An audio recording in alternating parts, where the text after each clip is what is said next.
Tackle Junkies, what's going on, everyone? Really appreciate you guys and gals clicking on the video. I do apologize if there's any echo from being in the garage, but I do have the garage door shut all the way. It's like 17 degrees out right now, low of 5 tonight. Blowing 20 out of the north right now, so I'm sure it feels like it's probably below 0 outside. So like I said, garage door is shut, keeping all the warmth in the garage. But I wanted to make a video for you guys today. And over the next few months, I'll just be organizing tackle, going through rods and reels. I was about to take all my rods and reels out of the rod box, and I thought maybe it'd be a fun video to kind of go over everything that I had tied on from the last time out. But then I thought, you know what, that could be kind of boring. So I thought about just doing a video on my top performing bait of the year.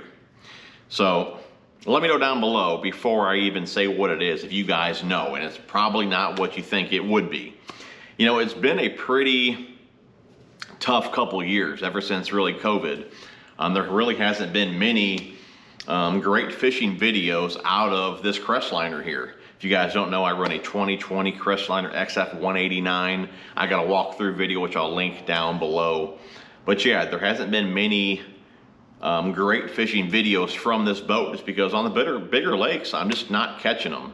You know, I don't even think I take that back. I probably caught a couple frogfish over 3 pounds in this boat last year. But other than that, I don't believe I caught a bigger bass than that on this boat.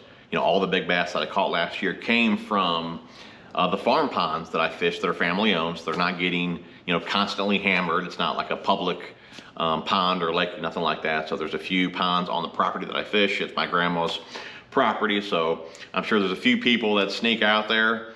There's been a few people on the videos that leave comments about where it's at, so I know some people are sneaking out there, but on the bigger lake, I don't really believe they're going to risk that just because there's homes around it. So, but I believe on the back lake, some of you guys are messing around back there, and I better not catch you. But like I said, yeah, enough talking. Let's go ahead and get to the bait. We're probably 5 minutes in here and haven't even talked about the bait.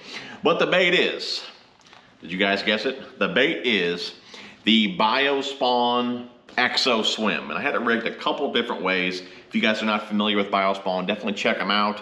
You guys can pick them up over there at Carl's. You can sign up for a free 30-day trial for the membership, order what you want, and if you don't want to keep your membership, cancel it.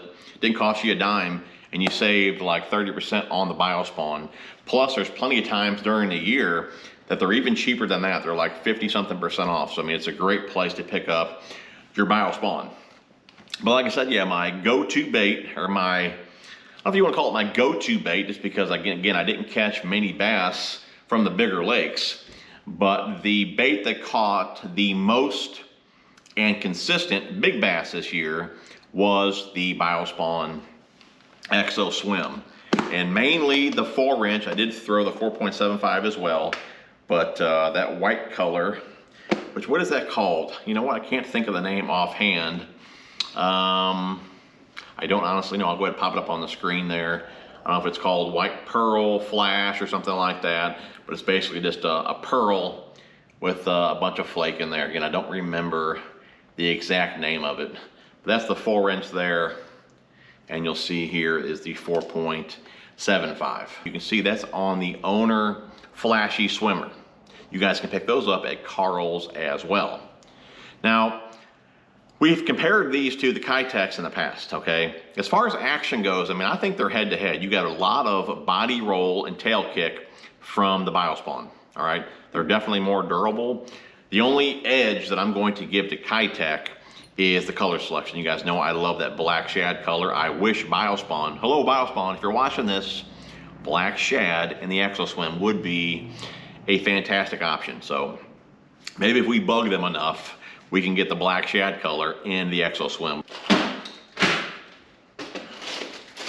I have a dedicated box here, okay, just for swim bait hooks and Owner Flashy Swimmers. I mean, I throw these a ton, even got my hook all in there as well. If you guys haven't seen that video, you know, I use the hook all, the discs there to keep my baits up on the hook. That's a great way to save plastics. Again, I'll link that down below. Code TJ81 gets you guys 25% off over there at Rapid Fishing. Again, that's linked down below. But the main size that I use here is a 5/0, and it's a 1/4 ounce weight, and that is the Owner Flashy Swimmer. 5/0, 1/4 ounce weight, okay? If I don't want the flash, I usually go to a 5/0. It's a Mustad, and it just has a little 1/8 ounce weight, like we got here. Again, no flash, and you can also slide that weight up and down the shank there, depending on the action that you're looking for. So you guys know how I love to fish. I love fishing reaction type baits, foot on the gas, cover in water, reaction baits, spinner baits, crank baits, chatter baits. It's how I love to fish. My favorite way to catch them. And after being cooped up all winter time, come spring, man, I'm ready to start slinging some spinner baits and crankbaits. But I know if I go out there with a double willow spinner bait, good chance I'm not going to catch anything. I know I need to scale it back a little bit, and that's where the Flashy Swimmer and swim bait come into play. So like I said, if this is not working, I'm going to scale it back even more to the Underspin. I'm gonna be honest with you guys, I'm a little hesitant to even tell you guys which Underspin this is. Last time I did, they were kind of hard to come by. You guys bought them out pretty fast. But guys, I will link them down below over there at Picasso. And guys, these things here are pretty slick. You'll see here, it's a jig head, all right? Got a little blade attachment here. You can get them in the chrome or the gold.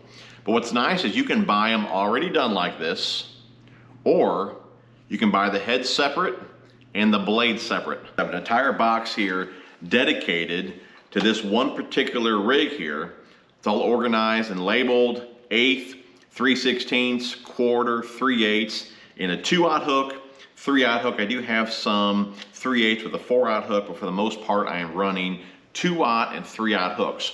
When you're going to thread a jig head or thread a hook, through a swim bait, you don't want your hook to be too big, because what happens is you actually pin that action. The further back you go, you take away from that body roll and that tail kick. So you don't want to go too big when you're threading the hook, through the swim bait. So keep it small. Again, I run 2/0 and I run the 3/0 there.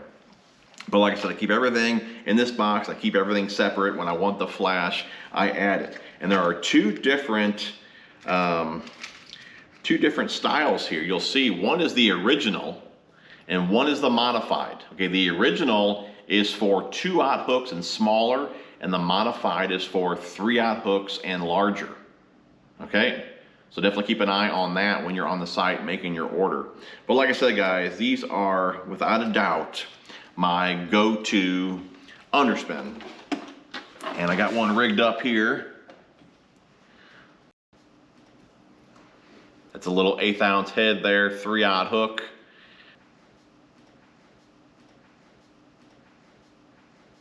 With the chrome blade. Get our little Exo Swim here. And you can just eyeball it. You can just kind of line it up to see where it's going to come out at. Okay, I know we got a couple ribs before the slots ends there, so we'll go ahead and go in there. Come out on that second rib before the hook slot ends. Like so, nice and straight. Not too big a hook in there. And you are good to go. Guys, that right there is a fish catching machine, man. Picasso Lures, Underspin, Biospawn Lures, Exo Swim, deadly combo. You better have some in your arsenal come spring. So real fast, we can go over the combos that I use to throw both of these baits. Now this rod here, it's pretty special. You guys have heard me talk about this rod a ton in the past. It's the Okuma TCS all-purpose rod. It's a 6'9", medium heavy with a moderate fast action. It loads at an 1/8, maxes out at 3/4. Anytime I'm trying to throw something light, like a little 1/8 ounce head here, or whatever it may be, small spinnerbait, small crankbait, whatever. This is the rod that I reach for. It's a great moving bait rod with that soft action to it. Again, 6'9", nice short rod, very accurate. Just a good all-around rod for moving baits in lighter weights, okay? 15-pound Seaguar Vizex is usually what I throw, anywhere from 12 to 15. The reel is the SLX XT. Now, the original SLX definitely tosses lighter baits better, but as far as overall control, I'd give the edge to the XT here. You guys ask me that all the time. Which one would I choose? I do have a video on that, which I'll link down below. Both great reels, can't go wrong with either. Okay, now for my swim bait rod. Okuma TCS Frog swim bait. 7.3 heavy, fast action. But don't let that branding fool you. Just because it says Frog on there, it's not a broomstick. If you guys know anything about the TCS line, for the most part, the actions are pretty soft. Now this one is labeled fast, but still the rod itself seems a bit on the softer side. It'll launch a lighter lure as well. 1/4 to 2 ounce, I have no problem at all using like a little, Mustad 5/0 1/8 ounce little swim bait hook there, 4.75 Exo Swim or Kitech, whatever, and just launching it out there. I do have a review on this rod. Definitely check it out. I'll link it down below. Like I said, don't let that branding fool you. It's not a broomstick. As far as the reel goes, Helios SX in a 7.3. If I didn't mention it, that XT here is in a 6.3. But like I said, yeah, Helios SX 7.3, anywhere from 15 to 17 pounds Seaguar and VizX. Keep in mind, the bigger the diameter, the more your baits are going to stay up. So if you're looking for, or looking to get some depth out of them, you'll want to drop down in diameter. For the most part, like I said, 15, 17 pound test is what I run, Seaguar and VizX. And for the most part, that diameter is pretty small. But if I'm looking to just kind of creep them along and get some depth to them, I'll run 15 versus 17. If I'm really shallow, I'll run that 17 pound test. Anyways, guys, that's my couple setups there. You guys seen really my most productive bait of the year. I'm sure some of you guys thought it would be a crankbait. And since I fish the pond so much, I really don't toss cranks over there just because of all the grass.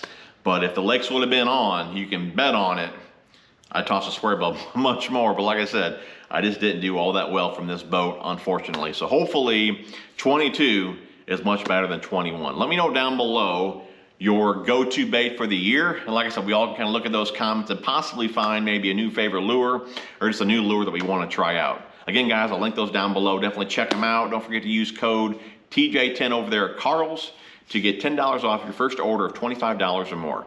You guys are awesome. Smash the thumbs up. Love you guys. We will see you guys on the next one.